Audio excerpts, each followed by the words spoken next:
Olá, boa noite.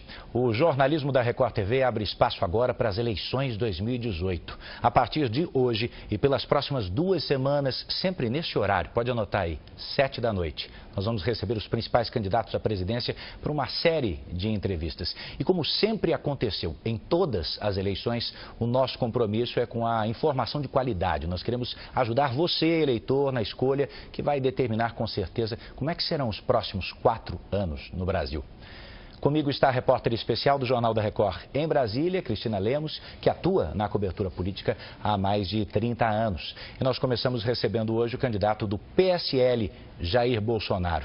Candidato, as entrevistas têm sempre duração de 15 minutos e depois nós temos mais 1 minuto para suas considerações finais. Seja muito bem-vindo, boa noite para o senhor. Muito obrigado pela oportunidade, espero poder atender não só vocês, bem como quem está do outro lado da tela. Eu começo falando sobre a situação dramática que vive o Brasil em relação à crise econômica e de condições. São 13 milhões de desempregados neste momento, boa parte deles, ou uma parte deles, em situação de vulnerabilidade que os leva para a rua. Só na cidade de São Paulo são quase 30 mil moradores de rua. Se o senhor for para o Rio de Janeiro, esse número praticamente dobra. Qual é a sua proposta concreta para enfrentar esse problema? Inclusive, isso leva também à violência, ok? Então, essa questão de emprego nos preocupa e muito, o emprego em primeiro lugar. Agora, hoje em dia, para ser patrão também, não é fácil no Brasil. Você tem que desburocratizar muita coisa, desregulamentar, desonerar a folha de pagamento. Investir pesado na educação, porque o objetivo final da educação é formar bons profissionais na ponta da linha. Então, basicamente, é isso que nós precisamos no Brasil. Como? É desburocratizando, é desregulamentando, fazer com que a classe produtiva empregue gente com segurança. Temos uma segurança jurídica também no nosso país. Quando você vai para o campo, que enfrenta o mesmo problema, o produtor rural não tem segurança jurídica. Aqui também, na cidade, então você precisa disso. No Rio de Janeiro, há 2 anos, fechou-se na Barra da Tijuca mais de 400 estabelecimentos comerciais, basicamente por causa da insegurança. Então, o trabalho vem por aí. E outra coisa, né? O Brasil tem uma dívida enorme, monstruosa, e muitas vezes a gente fica preocupado como é que nós vamos sair dela, porque isso atrapalha também em investimento em nosso Brasil. Então, temos pessoas profissionais, capacitadas, que vão conduzir essa política que na ponta da linha surja o emprego. E com o emprego, você resolve uma série de problemas por tabela. Lembrando, deputado, que a pergunta foi sobre moradores de rua. Miséria extrema. 30 mil moradores de rua em São Paulo, Rio de Janeiro, mais que o dobro disso. O senhor chegando na presidência da República, o senhor tem um plano para resolver a curto prazo, a médio prazo, essa situação da miserabilidade? Olha, você pode procurar ajuda em vários locais. O governo não tem uma varinha mágica para resolver essa quantidade enorme de problemas. Quando você fala em moradores de rua, tem uma parte considerável que está no mundo das drogas. Você não vai resolver isso de uma hora para outra. Eu vejo, por exemplo, o trabalho maravilhoso que as igrejas fazem pelo Brasil, né? Em especial igrejas evangélicas. É apoiá-los, é pedir ajuda para buscar solução para isso daí. Morador de rua também. Nós devemos jogar pesado num projeto de planejamento familiar. A gente vê. Especial mulheres, me desculpa, né? Quem engravida suas mulheres, obviamente, tá certo? Mas uma mulher que tem uma penca, mas o homem é mais irresponsável nessa questão, e morando em rua, a gente sabe disso, né? É uma penca de filhos, está grávida novamente. A responsabilidade para as mulheres? Não, negativo. Eu estou falando que quem engravida são as mulheres, meu Deus do céu. Não sabia. É difícil você falar qualquer coisa do Brasil, vem o politicamente correto em cima da gente. Estou falando uma realidade aqui. Então você tem que oferecer a essas mulheres métodos contraceptivos, até porque essa população não cresça. E que geralmente uma criança gerada nessas condições, a tendência é ser o que os pais são. Então é jogar pesado nessa questão.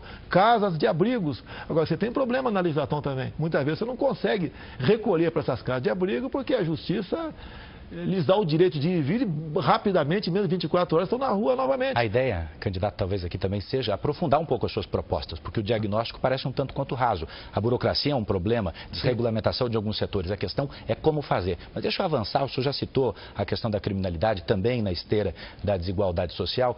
O senhor está no 7º mandato como parlamentar, deputado federal pelo Rio de Janeiro, um lugar que vive uma crise gigantesca de segurança pública, tanto que está com intervenção federal. O seu eleitor setor médio pode vir a dizer que não sabe o que o senhor fez de fato para combater essa crise na segurança pública ao longo dos últimos 28 anos. Como é que o senhor pode querer resolver o problema da segurança no país inteiro? Se o senhor não tem um exemplo concreto no Rio. A questão de segurança dentro do Estado compete ao respectivo governador.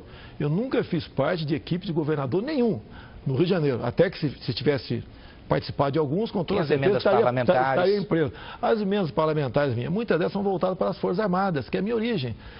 Na verdade, são 7 milhões por ano que eu tenho liberdade para botar aqui, lá, colar. Agora, tenho dezenas de projetos de lei que visam combater a questão da insegurança. Por exemplo, copiando os Estados Unidos, a lei dos 3 crimes. Lá são 25 anos após o elemento cometer o 3º crime. Que sejam 3 furtos. A minha proposta aqui é passar para 10 anos. É jogar pesado no tocante à progressão de pena. Não podemos continuar vivendo com saidões. Eu não tenho pena desse tipo de gente. Eu acho que tem que ter um tratamento até digno dentro do presídio, buscar recuperação, porque a gente sabe quem é indigno atualmente. Nós sabemos quem é indigno, tá? Buscar recuperação, mas isso não é fácil. A própria Constituição está nas cláusulas pétreas, um apenado, né? Para ele é proibido o trabalho forçado. Você não pode forçar o elemento a trabalhar. Tá? Então tem muita coisa que você tem que tratar dessa área. Tenho projeto sim, só que eu sempre fui o patinho feio dentro da Câmara. Nunca tive a simpatia, em especial do último governo PT, 13 anos, para aprovar qualquer projeto de minha iniciativa. Deputado, o senhor me permite só colocar o senhor adiante algumas declarações que o senhor fez, só para refrescar a sua memória e a do nosso telespectador. Algumas um tanto quanto polêmicas. Por exemplo, fui num quilombo e o afrodescendente mais leve lá pesava 7 arrobas. Nem para procriar ele serve mais. Outra. Não vou combater nem discriminar, mas se eu vir 2 homens se beijando na rua, vou bater. Posso responder uma? Vamos lá. Primeiro, essa segunda você não acha em lugar nenhum. Mentira. Não procede. Mentira. É a primeira, com relação ao afrodescendente. A primeira, eu conheci o cara, brinquei com ele, inclusive. Era uma brincadeira.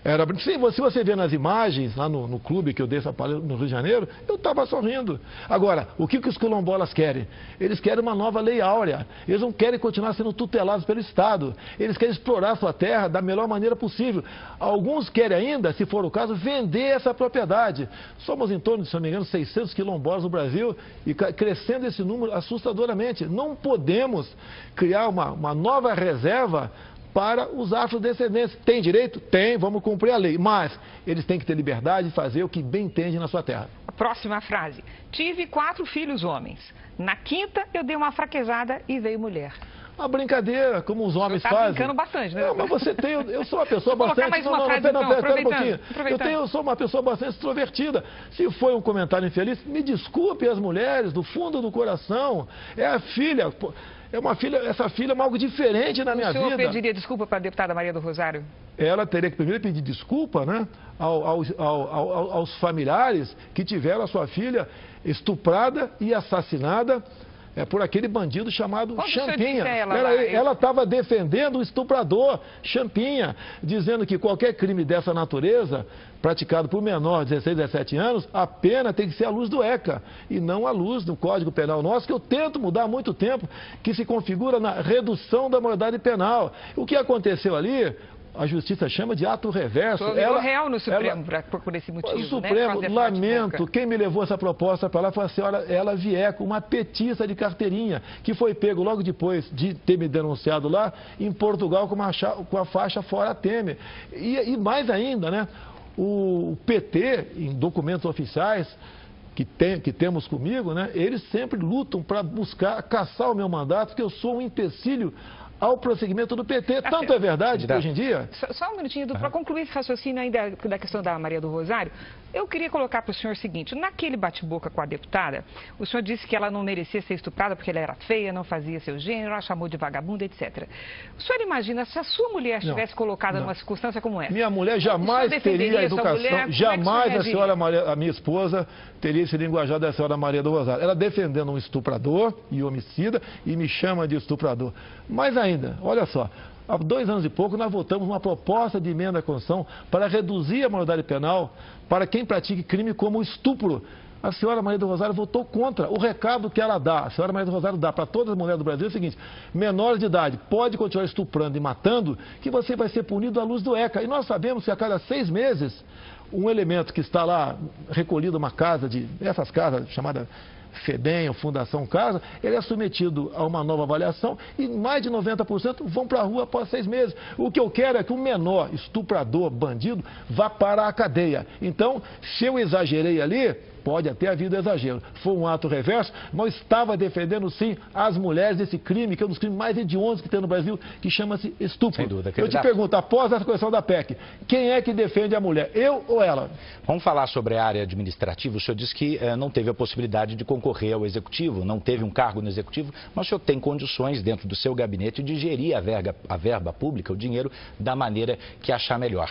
E, inclusive, na contratação de funcionários. O senhor acabou de citar a sua esposa, eu queria lembrar aqui ao senhor e ao telespectador que ela foi contratada por mais de 1 ano no seu gabinete quando vocês namoravam. 2 meses depois vocês se casaram. 5 meses depois do casamento ela foi promovida ao cargo que é considerado o mais alto do gabinete. Você está completamente equivocado. Me parece, deputado. 2 meses depois do casamento ela foi embora. 2 meses após o casamento. E ela podia continuar. Me permita só fechar a pergunta. Parece ao eleitor médio um caso clássico de nepotismo. O senhor já disse que foi decisão do líder do partido, o que poderia ser enquadrado como nepotismo cruzado. Eu lhe pergunto se a contratação da sua esposa, nesse caso, ela foi por competência ou por amor? Ela trabalhava trabalhou para 2 outros deputados em Brasília. Depois veio trabalhar e foi para a liderança do partido. Quando me casei com ela, eu consultei a Câmara, que já existia a lei do nepotismo. Se ela poderia continuar ou não. A adesão da Câmara que sim.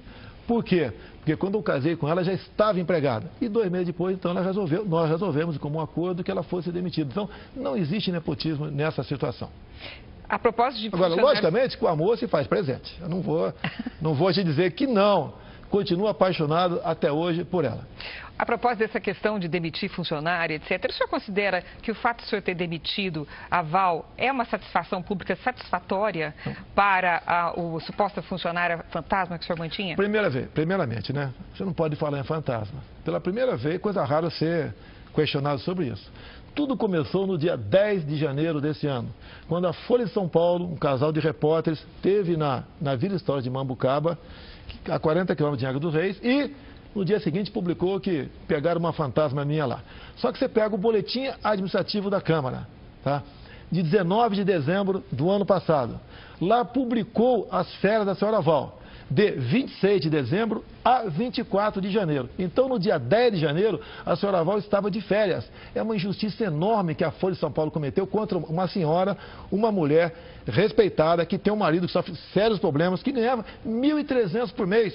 Chamar fantasma alguém que ganha R$ 1.300 por mês e numa época de férias, isso é perseguição da Folha de São Paulo para comigo, que eles não se cansam de passar vergonha comigo. Vamos na próxima questão. O senhor já falou em auditar, em fazer uma auditoria no Bolsa Família. Eu gostaria de saber a sua opinião, a sua avaliação sobre esse programa e se o senhor considera que o número de beneficiários é exagerado.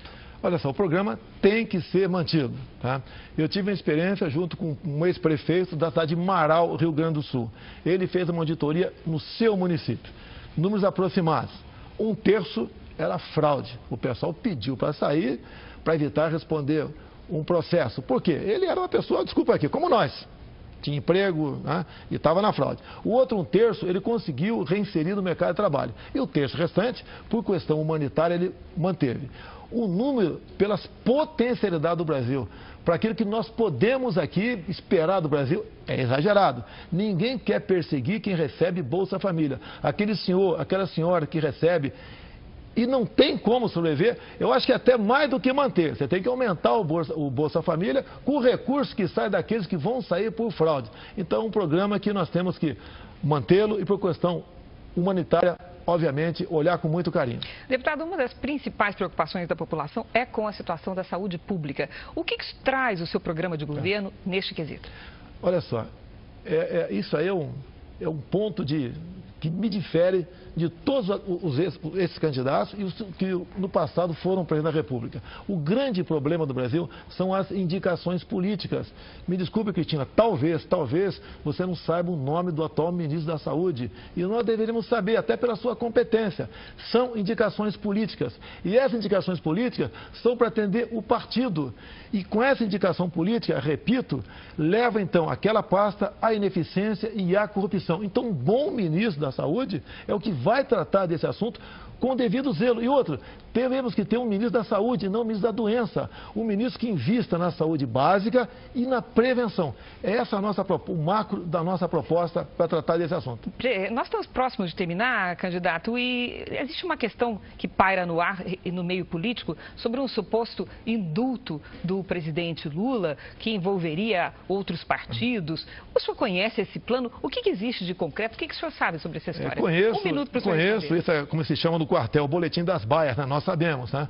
Então, o que os grandes partidos querem, o Centrão e a esquerda para o lado de lá, é um indulto para o Lula e o pessoal da Lava Jato, que seria o compromisso do presidente eleito, não meu, do eleito.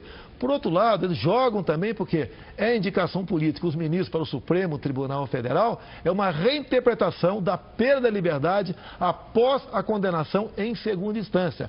Então, o que está em jogo no momento é o indulto, o fim da Lava Jato, que vem sendo costurado nos meandros da Câmara e dos partidos, para quem, porventura, chegar lá, levar avante essa proposta para botar em liberdade. Beneficiaria quem mais? Beneficia o Lula e todos envolvidos na Lava Jato.